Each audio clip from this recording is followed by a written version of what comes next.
আজ সময় এসেছে সাজাতে হবে এই দিনের বাগান, শুধু হেলায় খেলায় যেন কেটে না যায় সম্ভাবনার ক্ষণ। কত ফুলগুলো ঝরে গেছে শাহাদাতে, তবু মূলগুলো মরেনি তো অপঘাতে। কত ফুলগুলো ঝরে গেছে শাহাদাতে, তবু মূলগুলো মরেনি তো অপঘাতে। মোরা আসহাবে রাসূলের জিন্দেগানির সাজে গড়ে তুলি শহীদি সোপান, গড়ে তুলি শহীদি সোপান, গড়ে তুলি শহীদি সোপান। আজ সময় এসেছে সাজাতে হবে এই দিনের বাগান, শুধু হেলায় খেলায় যেন কেটে না যায় সম্ভাবনার ক্ষণ।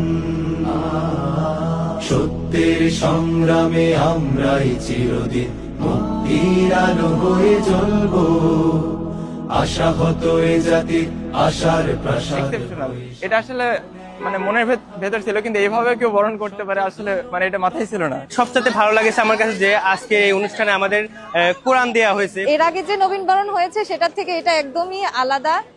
এখানে আমাদেরকে ক্যারিয়ার গাইডলাইন নিয়েও কথা বলা হয়েছে। ইসলামী ছাত্র শিবির যে শুধু একটা রাজনৈতিক প্রতিষ্ঠান, একটা রাজনৈতিক দল তা না, এটা ছাত্রদের জন্য প্রতিনিয়ত কাজ করে যাচ্ছে এবং সেখানে আমাদের ক্যারিয়ারের ব্যাপারেও অনেকটা তারা সচেষ্ট। ছুটি জীবনের বিনিময় করতে খরিদ শুধু রাশেদার দীপ্ত ঈমান, রাশেদার দীপ্ত ঈমান। আমাদের দাবিগুলো নিয়ে ছাত্র শিবির কাজ করছে এবং আমাদের কোনো ক্ষেত্রে কোনো জোরপূর্বক বা প্রতিবন্ধমূলক মানে কোনো কিছু আমরা দেখতে পাইনি এখন পর্যন্ত ছাত্র শিবিরের কাছ থেকে। আমার হচ্ছে এটা সেকেন্ড নবীন বরণ ছিল, আরেকটা নবীন বরণ ক্যাম্পাস থেকে আমরা পেয়েছি, কিন্তু আজকেরটা বেশি ভালো ছিল। যথেষ্ট ভালো একটা আয়োজন ছিল। এখানে মেয়েদেরকে ছোট করে দেখা হয়নি, আবার হচ্ছে আমরা মানে উপভোগ করতে পেরেছি। ছেলে মেয়ে একটা মানে আলাদা সাইডও ছিল, কিন্তু সম্মানও ছিল দুইজনের জন্য সমান। ভিন্নধর্মী শিক্ষার্থীদের জন্য আলাদা বুথ থেকে ব্যবস্থা করেছেন ভাইয়ারা, তাদের জন্য আলাদা উপহার সামগ্রী ছিল। এছাড়াও আমাদের যখন খাবার দেওয়া হচ্ছিল অ্যানাউন্স করে দেওয়া হয়েছে যে আপনারা যারা সনাতন ধর্ম বা অন্য ধর্মের আছেন আপনারা অত নাম্বার বুথে গিয়ে আপনাদের খাবারটা কালেক্ট করবেন।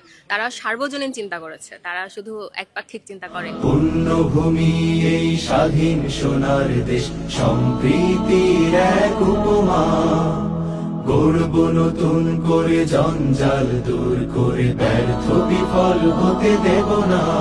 শত ষড়যন্ত্রের বাধা পায়ে দোলে, এই বুকের জমিনের অনসুর তুলে।